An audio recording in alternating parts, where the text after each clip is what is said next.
Hello, everybody. And by everybody, it's just me right now, which is great. So, hey, Instagram, way to trigger my any fears that I have about not being popular. Because you can't do an Instagram live if you have less than 1,000 followers, and I'm just like a normal person. So, thank you, Facebook, I guess, for letting normal people do live videos or whatever. Like, I get to have an opinion and talk about stuff. So,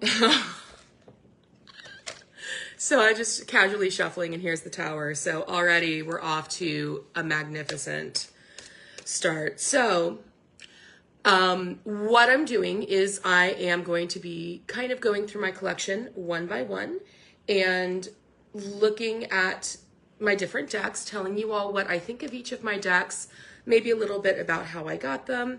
And I'm going to start with my not my very first deck, but my oldest deck, which is the Golden Tarot by Liz Dean.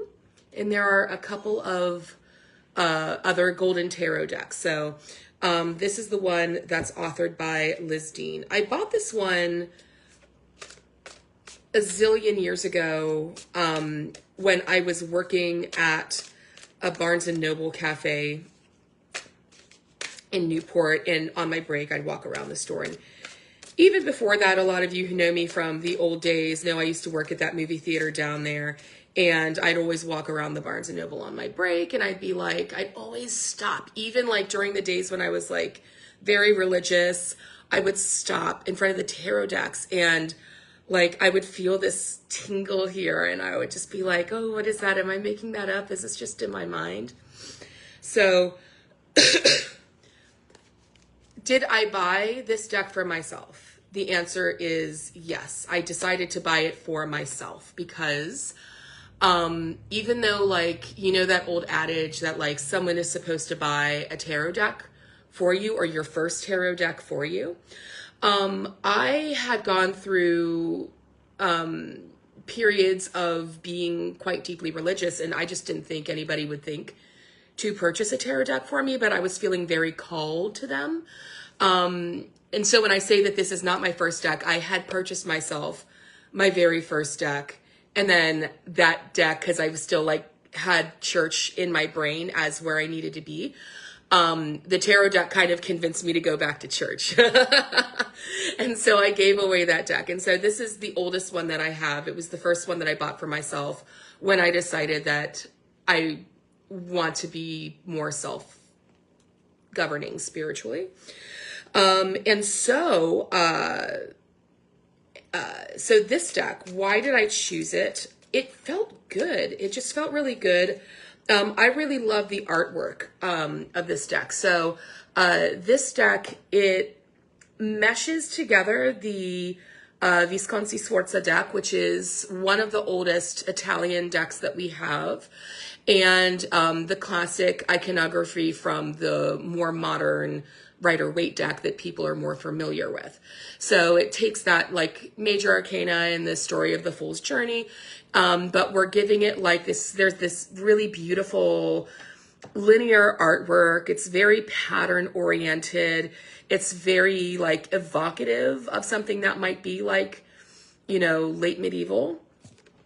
Again, very angular, kind of stained glassy. So I also like that this deck has this very like seasonal vibe to it, where there's like these like cards that have this very autumny feel to the landscape, and then cards that have this very like spring and summer feel to the landscape, because it also gives you some information about the card, right? So your spring and summery cards are very usually very oriented with something like, you know, your Suit of Cups, right? Which is quite luscious and abundant and full of flow. And then Wands, of course, which is fire. We have a lot of that burning away happening in some of this like autumny, this sort of autumny vibe. But yeah, I found the artwork very attractive because when I bought this, I had just, I think I was maybe in my second year of my art history program at Northern Kentucky University. And I was just really getting into like because you all know that like I went on to like go to graduate school for like Renaissance studies. And so, now I'm doing 17th century, but I was very interested in like 14th through 17th century artwork already, feeling very drawn into it. And so, so let's go ahead and do a little reading. I definitely say that this one is a buy, if it's something that you're feeling drawn to. It came in a really big honking box, and I travel a lot. So for me, I discarded the box long ago because it's like, honestly, it's like bigger. It was wider than my head because it came with some extra stuff like a poster, which was really cool. So if you're into that, it's a buy. But I had this beautiful fairy tapestry that I made many, many, many moons ago, back when I was still working at that movie theater, in fact. So like long, long time ago. And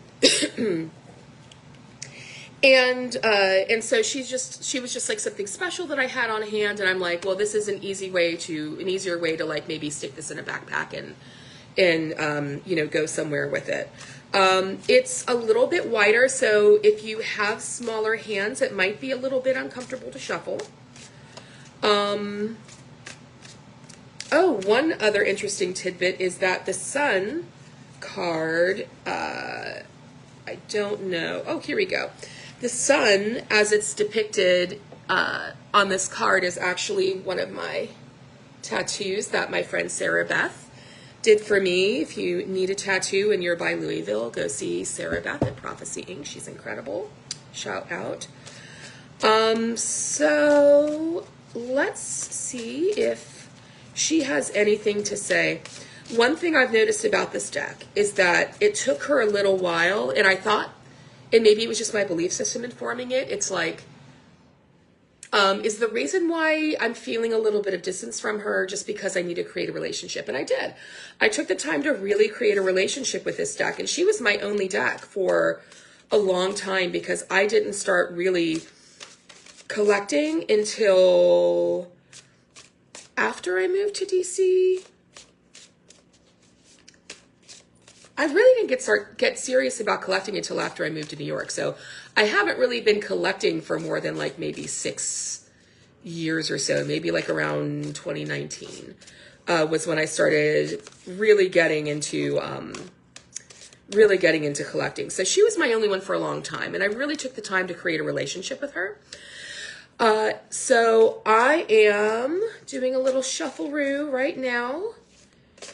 And once I created a relationship with her, I noticed that she was kind of a spicy meatball. So you really need to kind of be into maybe it's just because she's based on Italian iconography, but like you want to make sure that you're ready for the truth with this one. So, oh my gosh, 2 people are watching me. Hi. I don't even know who they are. I don't know how this works, but hi, I love you. So here we go. I'm going to see, do we have a little short message for the collective? Anybody who's watching or anybody who will be watching at a later point?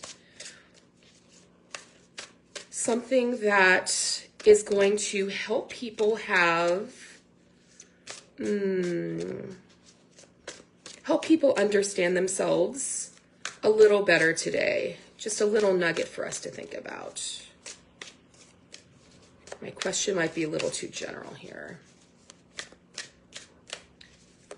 What does the collective need to know for their highest good right now? Oh, remember how I was just looking for the Sun card?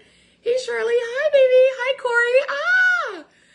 So you remember how I was just looking for the Sun card? So here it is. It decided to make an appearance. And guess what? It's in a reversal, so don't be scared because there's not a single thing that's going to come out of a tarot deck that's ever not going to be towards our highest good. And the question that I just said was, what do we all need to know for our highest good, the collective, right? And that is the Sun card. It's the happiest card in the deck. But even the happiest card in the deck, there are some times where you kind of need to like stop and sit with tough things. but understanding that the sun will always come out. Like I was in an airplane once, and there was this crazy storm. I can't believe that we were even flying in it, but we go back up past the clouds, and it's the sun. The sun was there the whole freaking time, right? The sun was always there, but you just couldn't see it because there was a bit of a storm. But that doesn't make the sun's presence any less real.